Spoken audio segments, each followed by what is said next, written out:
নমস্কার, আপনারা দেখছেন সংকেত মিডিয়া, সোজা কথা সহজভাবে। নমস্কার, সংকেত মিডিয়ার পর্দায় আপনাদেরকে আরো একবার স্বাগত। আর আজ পয়লা বৈশাখ 1431, বাংলা শুভ নববর্ষের শুভেচ্ছা, অভিনন্দন, ভালোবাসা, স্নেহ এবং বড়দেরকে নমস্কার এবং প্রণাম। নতুন বাংলা বছরের শুরুয়াত আজ থেকে শুরু হচ্ছে। আপনারা সবাই আশা করব আগামী বছরটা খুব ভালো কাটাবেন, সুখে শান্তিতে একটা বছর হেসে খেলে সমস্ত দুঃখ কষ্টকে কাটিয়ে উঠবেন সর্বশক্তিমানের কাছে এই প্রার্থনা করে আজকের এই অনুষ্ঠান শুরু করতে চলেছি। একেবারে বছরের প্রথম দিন, বাংলা বছরের প্রথম দিন আপনাদের জন্য একেবারে নতুন একটা অনুষ্ঠান, সাদা কালো সঙ্গে পাঠ্য, এই অনুষ্ঠান নিয়ে আপনাদের সঙ্গে আগামী বেশ কয়েকটা দিন একসঙ্গে দিন কাটাবো বা সন্ধ্যেটা কাটাবো। আশা করব আমাদের এই সময়টা একসঙ্গে ক্যামেরার এপারে এবং ওপারে আমরা যারা একসঙ্গে থাকবো, পর্দার এপারে এবং পর্দার ওপারেও যারা থাকবো, সবাই একসঙ্গে মিলেমিশে একটা অন্যরকম মুহূর্ত তৈরি করার চেষ্টা করব। অন্যরকম মুহূর্ত তো চলছেই, কারণ কোথাও একটা উৎসবের আমেজ। আজকে পয়লা বৈশাখ বাঙালিদের জন্য একটা অত্যন্ত আনন্দের দিন। কয়েকটা দিন আগেই মুসলিম ভাইদের অত্যন্ত একটা খুশির দিন গেছে, খুশির ঈদ তারা উদযাপন করেছেন। সেই উৎসব এখনো তাদের চলছে। তারই মধ্যে গতকাল চৈত্র সংক্রান্তি ছিল, চড়কের মেলা ছিল, আজকে নববর্ষ, বাঙালিদের ধুতি পাঞ্জাবি পরে হালখাতা করা, পুজো আচ্ছা করা এবং কবজি ডুবিয়ে রসনা তৃপ্তি সবটাই তো আছে। আগামীকাল অন্নপূর্ণা পুজো, সেটাও আছে। বুধবার রামনবমীও আছে।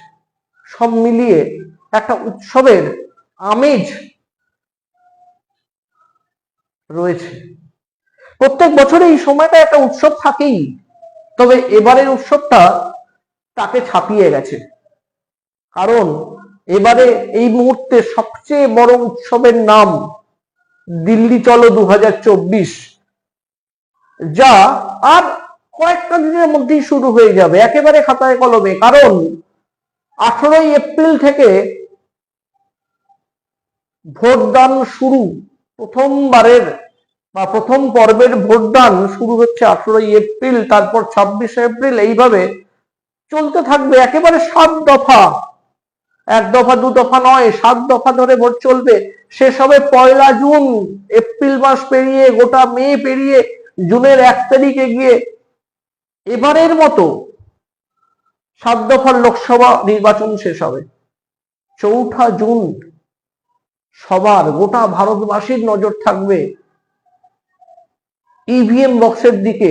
কারণ দিল্লির মসনদে কে বসবেন, আগামী 5 বছরের জন্য ভারতবর্ষের রাজত্ব করবেন কারা, কোন দল, কে হবেন ভারতের সর্বময় কর্তা, সেদিকে খেয়াল কিন্তু সমগ্র ভারতবাসী করবে।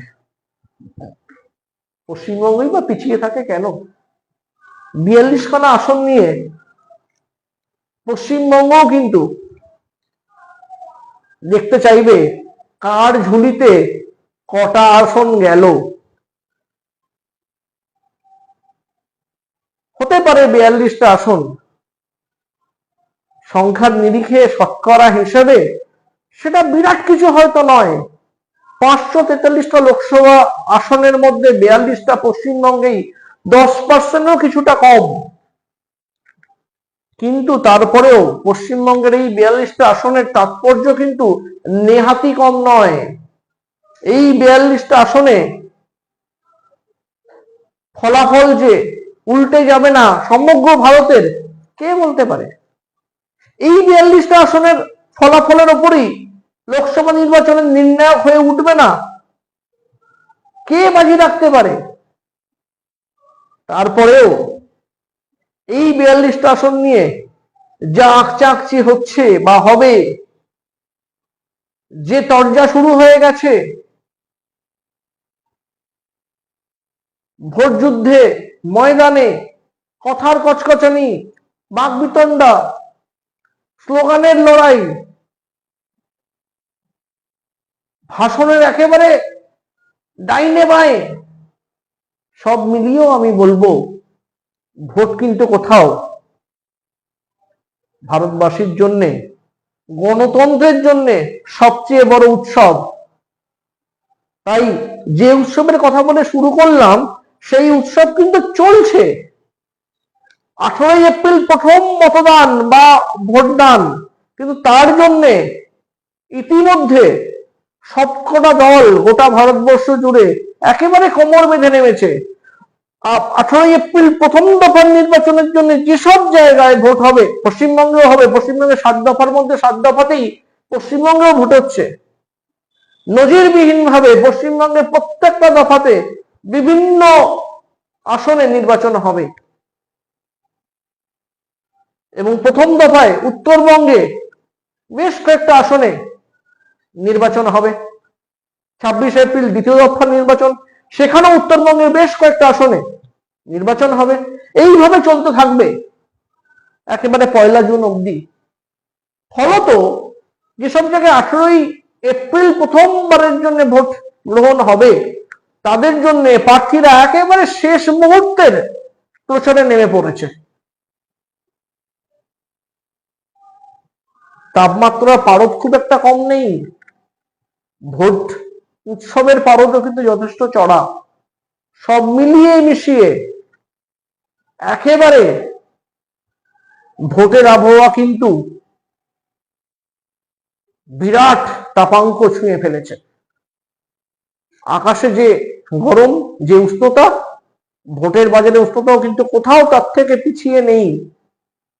তারই মধ্যে আজ থেকে আমরা শুরু করলাম এই পশ্চিমবঙ্গে এই 42খানা আসনে কি হতে পারে, ফলাফল কি আসতে পারে, 7 দফার নির্বাচনে পশ্চিমবঙ্গের বিভিন্ন আসন কোন দিকে যেতে পারে। গতবার, তার আগের বার যা যা ফল দেখতে পেয়েছি আমরা, সেখান থেকে এবারে সেই ফলাফলের যে নিরিখ, সেই ফলাফলের যে ট্রেন্ড বা গতি প্রকৃতি, সেই গতি প্রকৃতি কিরকম থাকবে, একই রকম না চেঞ্জ হবে? কোথাও কি হাড্ডাহাড্ডি লড়াই, কোথাও কি 1% ফ্যাক্টর, নাকি কোথাও একেবারে ক্লিন সুইপ? কোথাও কি ভোটের শেষ মুহূর্তে স্ট্র্যাটেজিতে বাজিমাত করতে পারে কোনো দল বা কোনো প্রার্থী? কোথাও কি কোনো হেভিওয়েট প্রার্থীর বদলে পরিবর্তে বা একেবারে হেভিওয়েট প্রার্থীর বিপক্ষে একেবারে দায় সারা গোছ প্রার্থী, নাকি কোথাও একেবারে শেয়ানে টক্কর, হাড্ডাহাড্ডি লড়াই, হেভিওয়েটের সঙ্গে হেভিওয়েট, সেগুলো নিয়ে আপনাদের সঙ্গে আলোচনা করব। একেবারে পরিসংখ্যান ধরে, ভোটের গতি প্রকৃতি ধরে, শেষ 15 বছর ধরে কি চলে এসছে এবং আজকে বর্তমানে তার পরিস্থিতি ঠিক কি, সব নিয়ে আলোচনা করব। আজকে প্রথম দিন, বৈশাখের প্রথম দিনে না কোনো কাটাছেঁড়া করতে ইচ্ছা করছে না, শুধু আপনাদের সঙ্গে একটু গল্প করে গেলাম, একটু হালকা আড্ডা দিয়ে গেলাম। কাল থেকে আপনারা দেখতে পাবেন একেবারে ভোট বাক্সের হিসাবের একেবারে চুলচেরা বিশ্লেষণ নিয়ে সাদা কালো সঙ্গে পাঠ্যতে আমি আবার আপনাদের সঙ্গে থাকব। আজকের মতো ভালো থাকবেন, সারাটা বছর আপনারা সবাই ভালো থাকবেন এ প্রত্যাশা করি। আজকের মতো এটুকুই, চোখ রাখবেন সংকেত মিডিয়ার পর্দায়। ভালো থাকবেন সবাই। Subscribe our channel. Press the bell icon.